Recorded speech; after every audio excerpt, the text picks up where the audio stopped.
Halo semua, balik lagi di update harian market kripto untuk tanggal 17 Januari 2026. Siklus pasar kripto hari ini lagi kritis. Sentimen market bergerak di antara batas netral, di saat berbagai indikator utama belum menunjukkan tanda euforia besar, tapi tekanan makro global makin terasa. Ada beberapa potensi pergerakan besar minggu ini, dan suasana hati investor benar-benar terbelah. Yuk kita bahas selengkapnya apa saja yang bisa bikin market berikutnya makin ramai. Sebelum masuk ke detail update hari ini, perlu diingat, semua pembahasan di video ini hanya untuk edukasi dan berbagi analisa, bukan saran finansial atau rekomendasi trading. Selalu lakukan riset sendiri dan kelola risiko sesuai profil masing-masing. Di minggu ini, kita bakal hadapi agenda ekonomi global yang lumayan padat, terutama dari China, Amerika Serikat, Inggris, dan Jepang. Data pertumbuhan ekonomi China dan industrial production keluar tanggal 19 Januari, langsung berdampak ke sentimen risk aset, termasuk kripto. Dari Amerika, data GDP dan PCE di tanggal 22 Januari akan jadi jangkar utama arah dolar dan likuiditas global. Lalu untuk Jepang dan Inggris, rilis data inflasi dan pengangguran juga bakal mempertebal ketidakpastian arah suku bunga. Semua event ini bisa bikin volatilitas kripto makin dinamis beberapa hari ke depan. Dari Amerika, berita besar datang dari Federal Reserve yang mulai memberi sinyal kemungkinan jeda kenaikan suku bunga. Walaupun inflasi belum sepenuhnya turun, ada tanda-tanda ekonomi mulai mendingin. Jika The Fed benar-benar ngerem laju naik suku bunga, biasanya akan memicu minat investor ke aset beresiko, termasuk Bitcoin dan altcoin, karena biaya pinjaman lebih rendah dan likuiditas pasar bertambah. Dari Eropa, data pertumbuhan ekonomi Eurozone masih serba tanggung. Ada negara yang stagnan, sebagian lagi tumbuh tipis, sementara inflasi tetap membandel gara-gara harga energi dan suplai yang terganggu.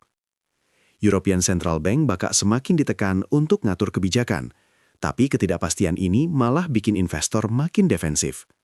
Buat market kripto, atmosfer seperti ini biasanya bikin arus modal berpindah-pindah, dan dominasi aset utama kayak Bitcoin bisa makin asa jika market butuh safe haven. Sementara itu, kabar dari Cina belum menggembirakan. Laju ekonomi Cina melambat bahkan di bawah ekspektasi, mulai dari GDP, produksi industri, sampai penjualan retail. Ini bikin kekhawatiran global soal penurunan permintaan kian besar. Buat pasar kripto, pelambatan ekonomi di Cina bisa ikut mempengaruhi minat resiko global. Jadi kita perlu waspada dengan potensi volatilitas meningkat di Bitcoin, Ethereum, sampai altcoin lainnya. Sekarang masuk ke sentimen market lewat Fear and Greed Index. Saat ini, skor Fear and Greed ada di 50, alias zona netral. Suasana pasar masih serba abu-abu, habis keluar dari fase takut bulan lalu, dan belum masuk ke mode rakus. Selama seminggu terakhir pun, pergerakan masih stabil di area netral, mencerminkan banyak pelaku pasar lagi mikir dua kali. Belum terlalu berani masuk besar, tapi juga nggak panik exit. Biasanya fase ini sering jadi persiapan sebelum market bergerak lebih kencang. Ngomongin tentang siklus, indikator Pi Cycle Top saat ini masih jauh dari zona lampu merah. Harga Bitcoin memang sudah di atas $90.000, tapi jarak ke level MA350 masih panjang. Biasanya, kalau dua garis indikator Pi Cycle mulai saling mendekat, itu kayak lampu peringatan, bakal ada momen harga puncak. Tapi posisi sekarang, warning belum menyala. Puel multiple hari ini ada di posisi 0,81, jauh di bawah batas 2,2 yang biasanya jadi zona panas. Artinya, tekanan jual dari para miner relatif rendah, dan ini biasanya menandakan market masih berada di fase tenang atau akumulasi, bukan di puncak siklus.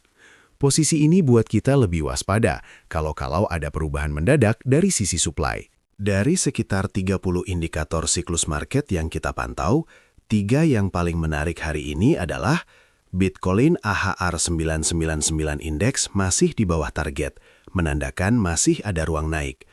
MVRV Z-Score baru 1,34, berarti market belum terlalu panas. Dan Bitcoin Bubble Index juga masih super landai di sekitar 1,01, jauh dari zona gelembung. Jadi, mayoritas data siklus belum kasih sinyal market di ujung atas, fokus masih di fase bertahan dan akumulasi. Untuk Bitcoin versus USDT, harga terkini di sekitar 95.489, sudah mendekati upper Bollinger Band harian di sekitar 97.395. RSI pendek sangat tinggi, di atas 80, menandakan potensi bullish exhaustion. Dalam kondisi seperti ini, area reaksi utama ada di kisaran 97.000 hingga 100.700. Skenario utamanya, jika harga gagal breakout area atas dan justru dapat tekanan turun, peluang penurunan sampai support di 94.000 terbuka. Sebaliknya, kalau momentum market masih kuat dan mampu tembus 100.000, konfirmasi tren naik lanjut akan ditandai dengan dorongan ke resisten psikologis berikutnya. Tapi dengan RSI yang sudah terlalu tinggi, kita mesti siaga juga untuk skenario alternatif kalau market mendadak koreksi. Sekarang kita bahas Ethereum versus USDT. Harga ETH saat ini sekitar 3.280, ada tekanan jual nyata di zona 3.300 hingga 3.320. Candle 4 jam terakhir tunjukkan penolakan di area atas dan RSI 7 sudah tembus 77. Skenario utama, selama gagal tembus 3.305, tekanan turun bisa lanjut ke support di 3.238, lalu 3.185 sampai ke 3.134. Namun kalau terjadi reversal dan ETH tembus konsisten di atas 3.320, baru ada potensi pembalikan jangka pendek. Kalau mau masuk, edukasi dulu area harga kritis dan manajemen resiko ketat.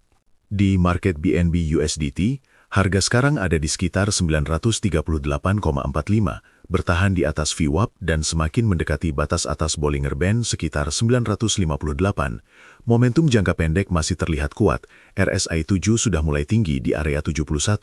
Area support utama di 924 dan resisten signifikan di 958 sampai 975. Skenario utama, selama BNB bertahan di atas 924, peluang naik terbuka ke resisten psikologis. Tapi kalau ada lonjakan volatilitas atau RSI makin overbought, bisa muncul koreksi cepat. Skenario alternatif, break di bawah 924, kemungkinan struktur bullish pendek langsung gugur. Solana untuk pair USDT, harga terakhir sekitar 143, berada di atas middle band harian dan mendekati upper Bollinger Band 4 jam. RSI 7 sudah overbought di 73,8, tapi RSI 14 masih netral. Support kuat ada di 140 sampai 141. Itu area yang baru saja teruji di candle sebelumnya.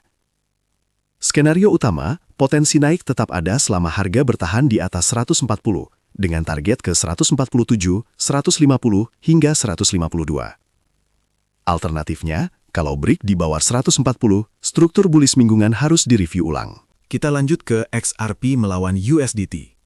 Harga berputar di sekitar 0,138, berada di zona bawah Bollinger Band 4 jam, mengindikasikan stabilisasi setelah tekanan jual. Support penting tetap di 0,135. Sedangkan resistensi tahap awal ada di 0,140. Skenario utama, XRP mencoba konsolidasi di atas 135, lalu dorong ke atas 140 dan 143. Tapi kalau support 135 dilanggar, struktur bullish minor hilang, dan harga bisa lanjut turun. Momentum RSI masih netral bullish, jadi area reaksi saat ini sangat menentukan buat arah berikutnya. Terakhir, Doge versus USDT. Harga sekarang ada di 2,065, berputar di middle Bollinger Band 4 jam.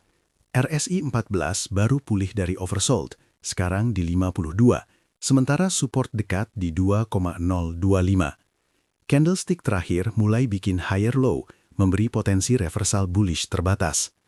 Area resistance ada di 2,1, lalu 2,159 dan 2,19. Skenario utama, Doge lanjut naik selagi bertahan di atas support. Tapi kalau balik tertekan dan break bawah 2,025, struktur bullish bakal cepat hilang.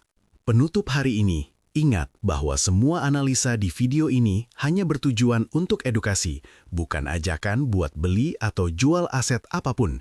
Selalu gunakan analisis pribadi dan kelola risiko sebaik mungkin sebelum ambil keputusan di market.